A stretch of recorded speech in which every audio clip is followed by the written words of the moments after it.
Hello everyone, welcome to unacademy platform. मैं प्रभास झा, आपका GS का फैकल्टी। आप सभी का मैं अन अकेडमी के प्लेटफॉर्म पे स्वागत करता हूं। होप सभी ठीक होंगे, स्वस्थ होंगे, अच्छे होंगे।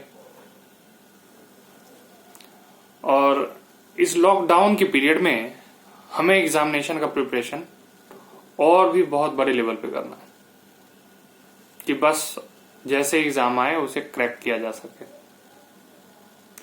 दो चीज याद रखना हमें कि जब हम अनअकैडमी के प्लेटफॉर्म से जुड़ते हैं तो उसका पर्पस क्या है, और मैं ये क्यों कहता हूं बच्चों से कि अनअकैडमी के प्लेटफॉर्म पे जुड़े। अनअकैडमी इंडिया का सबसे बड़ा, सबसे लार्जेस्ट प्लेटफॉर्म है ऑनलाइन का, और यहाँ के एजुकेटर सबसे ज्यादा एक्सपीरियंस। जो इसके फाउंडर है रोमन सर सैनी, उन्होंने खुद इंडिया के सबसे बड़े एग्जाम को क्रैक किया है, यूपीएससी को। होप कि बहुत सारे बच्चे उनके बारे में सुने ही है, और उन्होंने पहले भी एमबीबीएस एग्जाम का क्रैक कर रखा है। तो इंडिया के सबसे बड़े एग्जाम को क्रैक करने का जो तजुर्बा है उनका, उन्होंने उसको खुद शेयर किया है एजुकेटरों के साथ और बच्चों के साथ भी, क्योंकि वो बहुत बड़े मोटिवेटर भी हैं और एजुकेटर भी हैं इस प्लेटफॉर्म पे। तो आप सब बहुत कुछ सीख सकते हैं उनसे, और इस प्लेटफॉर्म पे जुड़े जितने भी एजुकेटर हैं उन सब से। मेरा मानना है कि आप जब भी किसी भी एग्जाम को प्रिपरेशन करते हैं तो आपको दो चीजों का ध्यान बहुत ज्यादा देना पड़ता है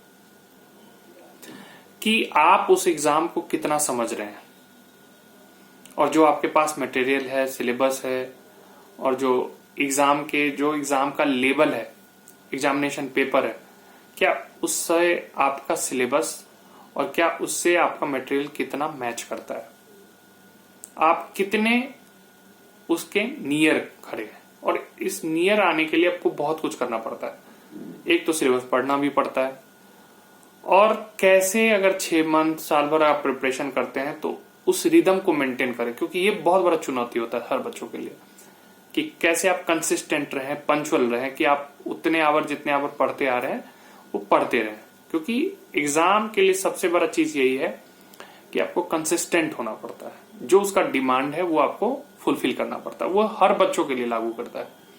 और चूंकि एग्जाम कंपटीशन इसलिए और हाई लेवल हो जाता है क्योंकि डिफरेंट स्ट्रीम के बच्चे आते हैं इस एग्जाम में। कोई बीटेक बैकग्राउंड से होता है, कोई एमबीए कर रखा होता है, कोई प्लेन ग्रेजुएट हो रखा है, और इतना ह्यूज क्राउड होने के कारण एग्जाम का लेवल और बढ़ जाता है।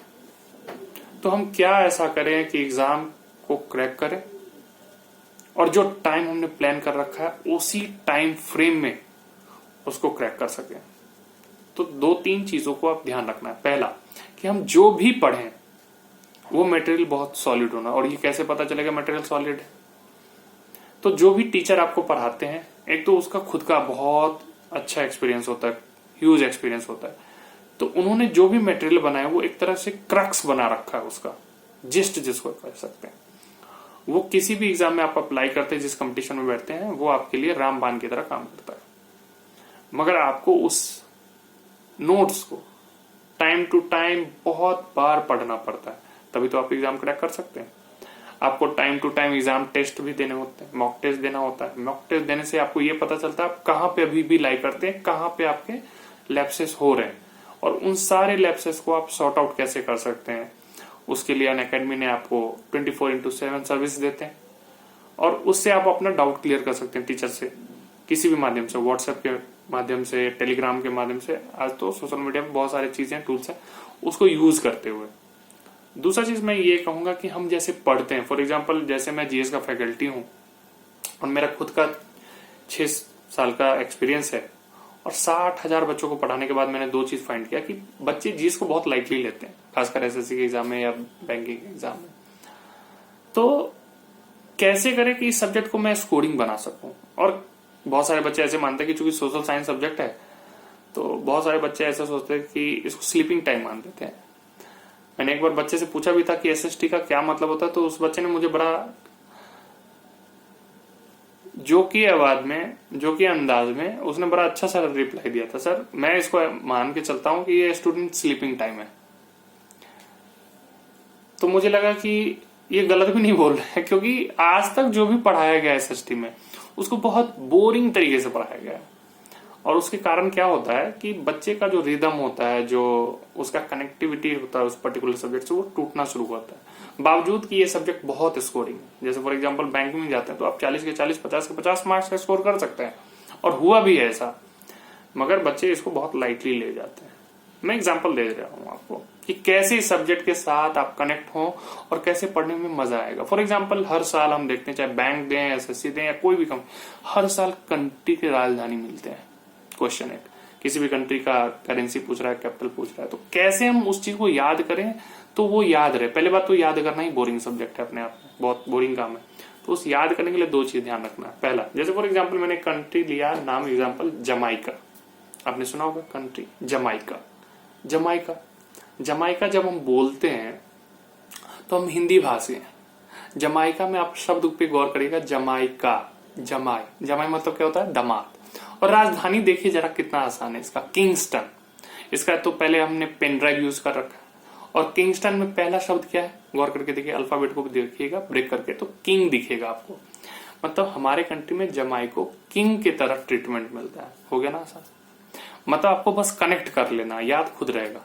अगर आप इस तरीके से पढ़ेंगे तो बहुत आसान हो जाएगा चीजों को। अगर आप भूल भी जाते हो तो एग्जाम में तो ऑप्शन होता है, आपको खुद याद आ जाएगा। बात समझ रहे मैं क्या कहना चाह रहा हूं? तो इसलिए इस चीजों को इस तरीके से रिलेट करके करना है। जैसे फॉर एग्जाम्पल हम लोग न्यूक्लियर पावर प्लांट का क्वेश्चन आता है, तो न्यूक्लियर पावर प्लांट का जब क्वेश्चन आता है तो दो चीज देखना है। जैसे for example 10 nuclear power plant है, तो मिट्टी विड्डी है, तो बोलना में ही अजीब है। मतलब जब हम मिट्टी विड्डी बोलते हैं तो मीठी तो आ रहा है, हम उसको मिट्टी ना बोल के मीठी बोल रहे हैं। और मीठा कौन बोलता है? बनिया, बिजनेस क्लास। और बनिया हमारे कंट्री में कहाँ पे रहते हैं? गुजरात में रहते हैं। तो ऐसा हमने जस्ट को रिलेट किया है, मतलब इसका कोई लॉजिक नहीं है, और इसको को रिलेट करने से क्या होता है, चीजें आसान हो जाती है और याद करना हमारे लिए बड़ा आसान हो जाता है। ठीक है, तो इसी तरह के बहुत सारे ट्रिक हैं हर टॉपिक को याद करने के लिए।